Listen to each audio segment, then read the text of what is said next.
I had never done that move before, and I've never done it since because I made it up on the fly. I literally made it up that last dribble. I didn't know what I was going to do. What's up, everyone? Welcome back to The Real, where we sit down with some of the world's best athletes and react to their highlights. I'm your host, Kenny Beecham, and today we have Jamal Crawford, a man that does not need any type of introduction, the coldest handle I've ever seen. Jamal, how you doing today?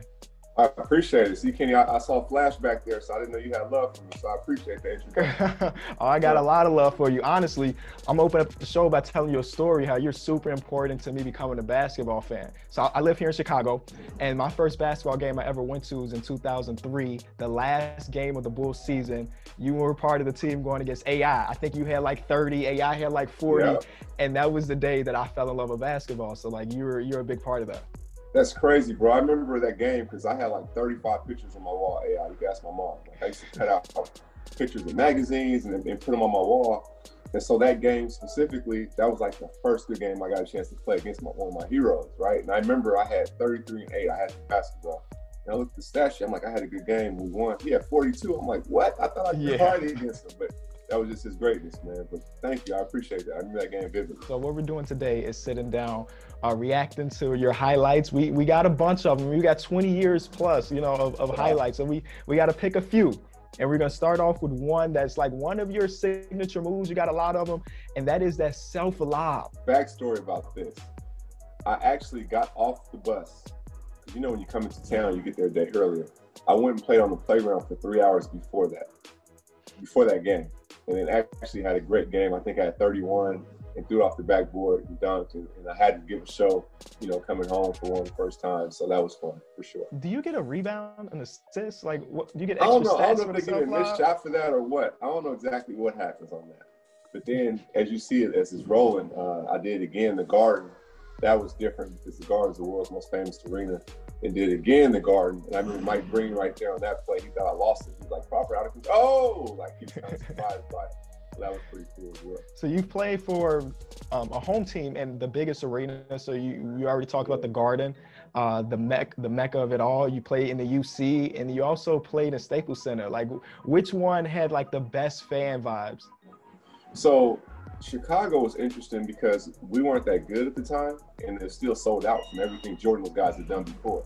Yeah. You know what I mean? So we benefited of having fans there just off how great they were. So that was a place that you felt like it was pressure. You felt the pressure, even as a young player. The Garden was different because you felt like you were on stage performing.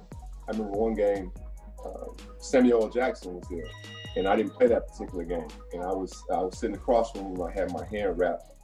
And he's like, "You're not playing?" And I'm like, "Nah, my hand." He's like, "Oh, like I only came to watch you play." I'm like, "Whoa, like this is one of my favorite actors." So you always felt like you were on stage there. And in Staples Center, it was just like party time. It was Loud City. You had Chris doing something crazy. You had Blake doing something crazy. You had DJ doing something crazy. You had JJ and Matt, these guys hitting three-pointers. I'm out there, you know, trying to break ankles and have fun. So it was like a party. And so every vibe was different, but they were all special. Let's move on. You already talked about Seattle. Of course, that's your home. We have a clip of a game of the Seattle Pro-Am where Kobe came to watch you drop 63. Oh, man. That was crazy. Me and him were at a celebrity softball game, Richard Sherman softball game. And every time somebody comes to Seattle, they're like, "Can you get him there?" And so when it was Kobe, I was nervous. And he had every reason in the world not to come. And he said, "No, I'll come. You playing?" I'm like, "Yeah." He said, "I'm going to come watch." He brought his whole family. And on the ride over, I'm like, "Man, Kobe's in the car behind me. Like, I'm leading him to the Pro-Am," right? So I knew the fans would be excited. And I just wanted to put on the show. And that was my highest scoring game in the Pro-Am ever, and hit a game winner. And he was there, so I had to show out. For somebody that don't know about the Pro-Am, can you explain it? Yeah, for me, I played it when I was 16. It was Doug Christie's Pro-Am at the time. He really took me under his wing. And so when he started to get towards the end of his career and retired, he felt like I was the perfect person to kind of take the lead and the baton, just knowing that it meant so much to me. You know what I mean? That's why I learned that I could, you know, possibly have a pro career playing against pros. So for me, it meant everything. Right now in Seattle, I think it means everything, but that's not having the Sonics. So what I do is I ask kids in the community who they want to see. You know, I've had KD, Kyrie, CP, Blake, Kobe, you know, so many great legends come through and show the kids love, and that's what it's all about for me. So we mentioned how good of hoopers are in Seattle. Give me your top five. I know it's hard. I know it's gonna be hard. It's Maybe tough, not top five. Give me your favorite. Okay. I can do it. I always take myself out of it. That way, okay. That's an extra spot, right? So, not in any order, but I think you would have to say Doug Christie, Jason Terry, Brandon Roy, Nate Robinson, Isaiah Thomas. But you have so many coming up as well. Like you have DeJounte Murray, Kevin Porter. Yeah. You've had Terrence Williams. You got Zach LaVine. You know what I mean? Avery Bradley. You've had so many. Aaron Brooks. Martell Webster, you know, was one of the first high school players ever to go pro from state. I think he was the first player. Spencer Hall. You have so many great players, so it's hard to pick five. What makes it such a basketball-dominated side? Because you just named so many great NBA players. So what makes Seattle or just the Washington State in general so rich in basketball? It rains so much, we're always inside, to be honest with you. Like when I was coming out of high school, it was a big thing just to go Division I. You went to Michigan or UW or Arizona, that was like a big thing. So now kids believe they can go to the NBA. You know, we just, AAU circuit opened up and people start seeing we had talent, you know, up here just like everybody else does. And that's when things really took off. So I'm glad that people are starting to recognize how much talent we have up there. Let's get to the next clip. A 4-point play. We're going to give you the crown of the king of the 4-point play because you have the most in regular season history. Did you know that? Yeah. I knew that. I did know that. I can't act like I didn't. I knew that one. That was a pretty cool stat. Do you go into these plays where you get, like on this play, you get it off the screen, do you go into this thinking like, oh, I'm going to draw this foul? Or is it just normal shooting motion and whatever the defender that happens, you know, well, you've seen me play before. You've seen me play. I take some crazy shots. So I think I shoot when the defense doesn't expect it. Like right there, D-Wade, I don't think he thought I was just going to pull up on a dime when all his momentum was coming forward. That was a crazy game because that was the most points I ever scored in the NBA, and just how hot I was. Like, and that was the end of the half. I remember that play. And I think that shot may have took me like 22, 23 points, but at that point you're feeling it, you know, and you feel like you can kick it up there and it might go in. You know, you just feel that hot. And to do it on the world's most famous arena, that stage, and against those guys, they just won the championship the year before. That was a night I'll never forget. I'm going to go to the next one. And the next one is my favorite moment or highlight from your career. It happened against my Bulls when you weren't on the team anymore. Yeah. This is the most disrespectful move. Explain what's going on in this one. If you know, I've never done that move again. I did it one time because Kirk, we played together. So he knew my moves, right? Or some of them at least. And so for me, I'm like, I can't do the dough behind the back. You know it's coming. What am I going to do? What am I going to do? What am I going to do? And I skipped. And I just went over his head and he reached for the ball. And then I was like, okay, you got to make it. And I remember the crowd, it was like, you know, like football, when there's a big kid, and I was like, ooh, the crowd did the same thing. But I had never done that move before, and I've never done it since because I made it up on the fly. I literally made it up that last dribble. I didn't know what I was going to do. And so that's why I think it was so effective. And that's one of my favorites too, for sure. So we have so many players that handle the ball so crazily, especially in the NBA right now. Who are some of your favorites? Kyrie, Chris Paul, Kemba. Kemba's a good one. I think those three are probably my favorite right now that handle the ball, and there's some really good ball handlers out there. But those three like jump out at me immediately. Yeah, that's a good one. I'm sorry, I can't forget Steph Curry. Oh, Steph is a good one too. Yeah, Steph's as well. Yeah, I love his handles too. So those four right now are the ones that like jump out at me. Let's go to a play where you were guarded by Ray Allen. A couple times in your career, you've done some crazy things to Ray Allen, but this one, you got him on the floor. I did, and it was funny because he kind of laid there afterwards. Like he laid. I'm like, why you lay like that? But you know, when you do a nice move, you always want to finish it one way or another. And I was going to shoot it, but Rondo, you know, being a good help defender, kind of made me stunt and pause a little bit. So then I just passed to Jack, and Jack knocked it down. And that was just as good as me shooting as well. You know, we finished the play, and something good came out of it. You don't ever want to do a highlight and then not finish it. Like I watched Iverson growing up, and every time it seemed like he did a nice crossover, he finished with a basket. So, or a nice play. So that's always in my mind when I'm doing something pretty nice. So my hoop dreams are over. I'm 24 years old, but for the kids out there, they over already? They over. I'm 24 out of college. I ain't got much left in the tank. But for the people that are at home watching, that are younger and have hoop dreams, how did you get your handle to the elite level? I just kept the ball with me everywhere I went. To be honest with you, I didn't do cone drills growing up. I went to the mall, I had a basketball. If I was walking down the street, I had a basketball. I was asleep with my basketball. When I was traveling on the airplane, my basketball was my one carry-on.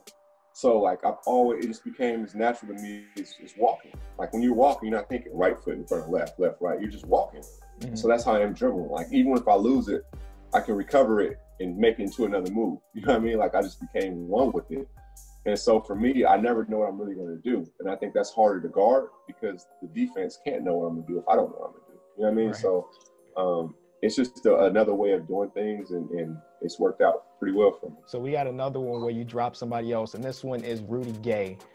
Known as also a good defender too, but you got him pretty good on this one. You hear the crowd first, right? It's always the oohs and the ahs. Defender goes down, basket goes up and out. When he fell, I heard the ooh, then the pressure is on making the shot. Like, I never want to do a nice move. I hate when I do a nice move and miss the shot. Like, I want to finish it and complete it, right? And so when he fell, I'm like, I better make it. Like, that was a little one-leg floater, and Tony Allen tried to come distract me a little bit, but I was focused to hurry up and get it up there. But yeah, Rudy's my man. It was just the hesitation part of it kind of was unexpected, I guess. Let's get to one of your game winners against the Bucks. Okay. Talk us through this moment. This is recent. Yeah, so obviously Book is our guy, so we're trying to get him the ball. Bledsoe did a great job denying him, but still, like, even though Book's our guy, I'm comfortable in the situation as well, so I didn't want to chance it and turn it over. I'm like, let me get a shot. Let me get a shot up. So, I'm looking for him right here. I'm looking, he's denied. Then I was like, okay, let me just get to my spot. Let me get to what I know. And that's a 1-2 dribble pull-up in the game. The mid-range to me is always most effective in the game because if you drive, it's going to have to be blood to be a foul, and you don't want to take a three-pointer in that situation. So if you can create and get that spot 15 feet, I've seen Michael Jordan, Kobe do it so many times in the game winners. I just started practicing it, and that came in handy for me right there. What do you think about the Suns, man? 8-0 in the bubble. I mean, you played with them a few years ago. How do you feel about their young core? Bright future. I think Book is taking the next step. I love DA in the center position. Mikhail is a great kind of fill-in, do-it-all player, can hit threes, can guard the best player. So they have a lot of young talent, and I'm excited about their future for sure. And in your last game with them, you had a legendary one, 51, right? Yeah. What's crazy about that is going into the game, I only needed 25, and I'm going to tell you why. So at that point in your career, I think myself, Kobe, and Kareem were the only ones that had 25 for 3 straight games at their point, that far along in their career. So I had 25 going into the fourth quarter. I'm still not thinking 50 at this point, right? And so I think I scored 13 the first 4 minutes. So I got 38 with 8 minutes to go. And that's when it went off like, boom, this is going to be a 50-point night because you kind of know when it was. And it's funny, Gary Payton was at that game because all the legends were there to take Dirk homage and surprise him. And so I told him before the game, like, I'm putting on a show tonight, bro. Big bro, I got you. I'm putting on a show. So he's sitting right there. And even when I said that, I didn't know it was going to be a 51-point game off the bench. I didn't think it was possible, to be honest with you. Like, I didn't think there was enough time to do it. But, you want to make God laugh, tell him your plans, and he'll show you, like, hold on, sit back, I got this. And that was God, my teammates, and my coaches. They built some great plays and put me in position, for sure.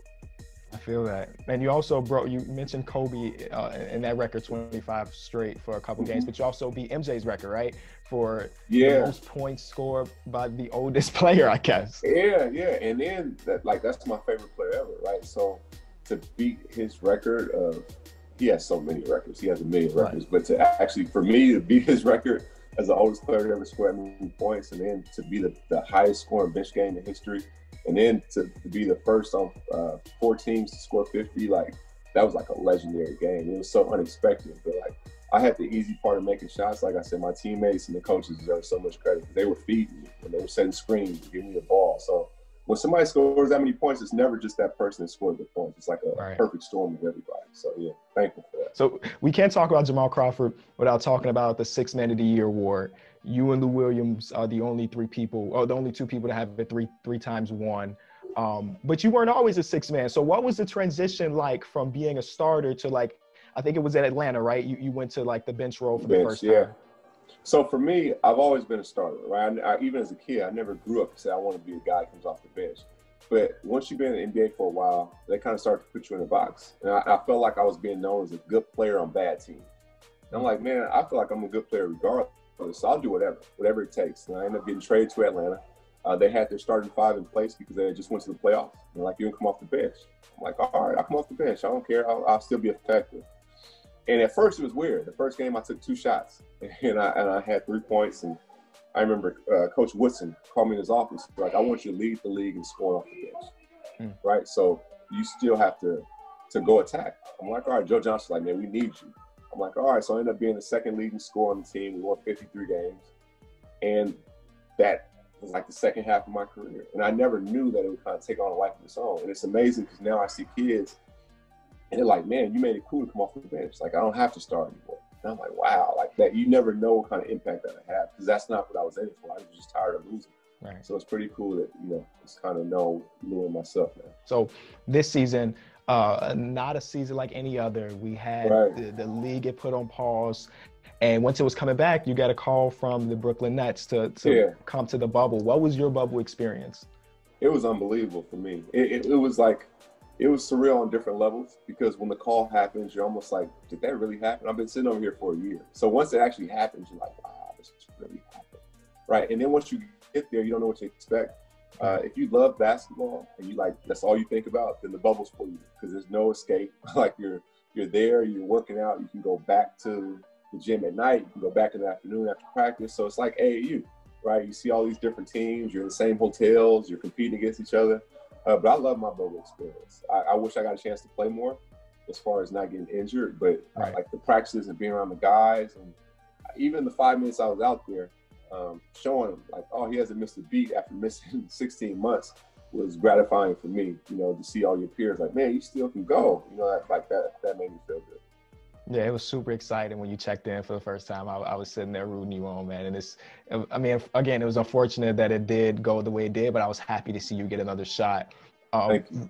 What do you think about the Brooklyn Nets for next season? Because now we have KD coming back, Kyrie's going to be there.